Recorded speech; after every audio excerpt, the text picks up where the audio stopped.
ఎన్నికలు వచ్చినప్పుడు ఎందుకు జరుగుతున్నాయి, ఇంకొకప్పుడు ఎందుకు జరగలే అంటే అసలు అట్లా జరిగించుకొని చేయించుకోగలరు ఎవడన్నా? పవన్ కళ్యాణ్ అట్లా చేయించుకుంటాడా? ఒక కత్తి తీసుకొని పొడుచుకోవడము లేక ఇంకొక రాయితో కొట్టించుకోవడమో చేయగలడా? ఆ పవన్ కళ్యాణ్ తన అభిమానంతో ఎవరితో దూరం నుంచి కొట్టించుకోవచ్చు కదా, ఎక్కడ తగలాలో చూసుకొని గురి పెట్టి కొట్టించుకోవచ్చు కదా. జరుగుతుంది, అది సాధ్యమేనా? అతనికి ఏం మాట్లాడాలో అర్థం కావట్లేదు. తను మాట్లాడేది ఇక్కడ ఎవరు మేము అప్పీల్ చేసినా లేక ఆపోజిషన్ వాళ్ళు చేసినా ప్రజలకే చెప్పాలా, ప్రజల విచక్షణకే, ప్రజల వాళ్ళకే అప్పీల్ చేయాలి. మేమేమో జరిగింది ఇది, ఎవరు అటాకరో తెలియాలి, ఈ దాడి జరిగింది లేదా వెనక పర్పెట్రేటర్స్ ఎవరన్నా ఉంటే అదన్నా బయటకు రావాలి మేము అడుగుతున్నాం. వాళ్ళేమో వాళ్ళు అదే డిమాండ్ చేయొచ్చు నిజంగా వాళ్ళు నిజాయితీ పరులు అయితే. అది వదిలేసి డ్రామా అనే దాంతో వాళ్ళు వెళ్తున్నారు. Public will judge. చంద్రబాబు సభలో కూడా కొంతమంది రాళ్ళు వేశారు,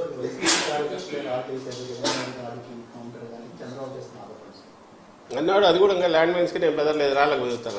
ఆ రాళ్ళు ఎక్కడ అసలు ఈయన తగిలిన రాయి గురించే మేము ఆ డ్యూ ప్రాసెస్లో తప్ప దాని గురించి పట్టించుకోలే. నిన్న చెప్పాము, మళ్ళీ చెప్తున్నాం, ఇన్సిడెంట్ జరిగిన గంటకు కానీ మేము దాన్ని రిలీజ్ చేయలేదు. ఎందుకంటే అది అవసరమా లేదా అనేది. ఎప్పుడైతే సివియరిటీ తెలిసినాకనే మేము రియాక్ట్ అయ్యాము. వాళ్ళలాగా ఎక్కడో రాయి పడితే రాయి పడింది అయినా బెదరలేదనో, ఇది మళ్ళీ బదులుకు మేము అవతల తగిలింది కాబట్టి మేము వేయించుకున్నామను.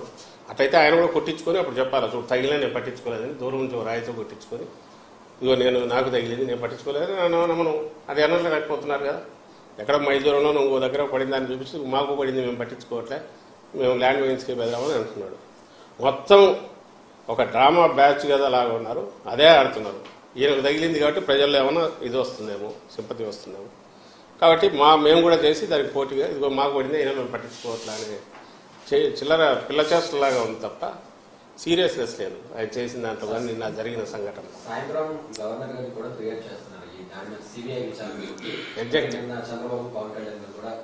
ఇంకొకరెవరు రాష్ట్రపతి పాలన కూడా అడిగినట్టున్నారు, అదే అడుగుతాడు. సిబిఐ, ఇంటర్నేషనల్ ఏజెన్సీ, అదే కదా నవ్వొచ్చేది. విక్టిమ్స్ మేము ఇటువైపు ఉన్నారు, జగన్మోహన్ రెడ్డి గారి విక్టిమ్ ఇక్కడికి సంబంధించినంతవరకు జరుగుతుంది, ఖచ్చితంగా కోరుకుంటున్నాం. వాళ్ళు సిబిఐ ఎంక్వైరీ ఎందుకు అడుగుతున్నారు? దాడి చేసిన వాడు ఎవడు పట్టుకోవాలనే కాదు, అసలు కన్ఫ్యూజ్ చేయాలి, దీని నుంచి ఇన్సిడెంట్ నుంచి తప్పించి వేరే దాని మీద దేని మీదకు వెళ్ళాలి, ఫోకస్ వెళ్ళాలి అనేది వాళ్ళ తాపత్రయం.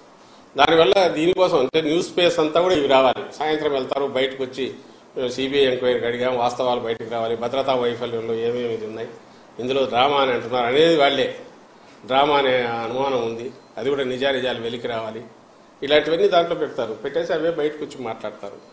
ఆ మేరకు మీడియా స్పేస్ మీరు కూడా దానికి ఇవ్వాలి, అదే ఒక పొలిటికల్ పార్టీ కాబట్టి అదే వస్తుంది. సో అసలు విషయం మీద నుంచి ఏమార్చాలా ప్రజలను, లేదా ప్రజలను కన్ఫ్యూజ్ చేయాలా, అనవసరమైన పాయింట్స్ ఏవో రైజ్ చేయాలా, అదే వాళ్ళ తాపత్రయమైనంతసేపు. కోర్ ఇష్యూ ఈ రోజు కూడా ఇప్పుడు మీరు జగన్మోహన్ రెడ్డి గారు మాట్లాడినారు, ఇప్పుడు సాయంత్రం మాట్లాడతారు, నేను గట్టిగా చెప్పగలను ఆయన ఇష్యూస్ మీద మాట్లాడతారు. ఇదంతా చూపించుకుంటూ నాకు ఇదిగో ఇదైంది నా మీద దయ చూపండి లేకపోతే జాలి చూపండి అని అయితే అడగరు. చంద్రబాబు లాగా అలిపిరి జరిగినప్పుడు కట్టుకొని తిరుగుతానట్టు వర్షం పెట్టి 6 నెలల పాటు అట్లా చేయడు. ఆయన ప్రజల ఇష్యూసే మాట్లాడతారు జగన్మోహన్ రెడ్డి గారు.